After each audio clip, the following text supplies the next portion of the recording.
میرا پیر صاحب سے یہ سوال ہے کہ میرے بڑے بھائی کی طرف اولاد نہیں ہے 12-14 سال سے، تو کیا میں اس کو بیٹا یا بیٹی جو بھی اللہ تعالیٰ عطا کرے وہ دے سکتا ہوں کہ نہیں دے سکتا؟ اس میں رہنمائی فرمائیں۔ اپنا بیٹا یا بیٹی پالنے کے لیے دینے میں تو حرج نہیں ہے، چاہے اگلے کا بیٹا ہو یا نہ ہو، بے اولاد کوئی دے یہ بھی ضروری نہیں ہے، دے سکتے ہیں۔ اس کی احتیاط نے تو بہت اصل ہیوی ہے اور اس پر عمل کرنا بہت مشکل ہے، اس لیے لیپ پالک میرے خیال میں لینا نہیں چاہیے۔ یہ مشورہ تندرس کر رہا ہوں، شرن 100% جائز، کیونکہ اب اگر وہ بچی بڑی ہو گئی، بچی لی ابھی تو بچی ہے، ابھی سب پیار کر رہے ہیں، اب یہ بڑی ہوئی تو جس نے پالا ہے نا، جو اب تک وہ پپا اور ڈیڈی اور ابو کہہ رہی ہے، اس سے پردہ ہو جائے گا اس کا۔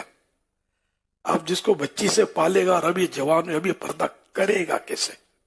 سائل نے جو کہا تو اس میں تو تایا ہے، تو چچا بھتیجی کا پردہ نہیں ہوتا، لیکن میں جنرل لے پالک کے لیے عرض کر رہا تھا کہ یہ ہے بہت سخت معاملہ۔ اچھا، اب لڑکا ہے، لڑکے کو پالا، جس ماں نے پالا، اگر ماں وہ خالہ ہے مثال کے طور پہ، تب تو پردہ نہیں ہے، لیکن اگر وہ تائی ہے، تائی کا پردہ ہو جائے گا، چچی کا پردہ ہو جائے گا۔ تو لڑکا پالا تو اب یہ کہ جب بڑا ہو جائے گا، جب مرد و عورت کا معاملہ سمجھنے لگے گا، اس کو الگ رکھنا ہوگا، اور بالغ ہو گیا تو پردہ اس سے فرض ہو جائے گا۔ یہ پھر کوئی پردہ شاید کوئی کروڑوں میں کرتا ہو تو کرتا ہو، لاکھوں میں بھی کہنے کی ہمت نہیں ہے کہ کرتے ہو، ہے تصور ہی نہیں ہے۔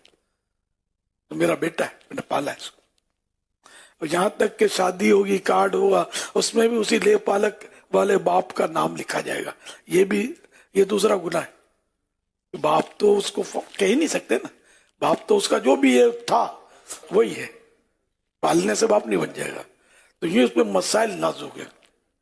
اب اس میں پردے سے بچنے کی بھی صورتیں ہیں کہ پردہ فرض نہ ہو، لیکن یہ بھی دشوار ہے، یوں مطلب بہت دشواری ہے لے پالک لینے میں، تو اس لیے اس سے تو احتیاط میں ہی حافظ رکھتی ہے، لیکن ہے جائز۔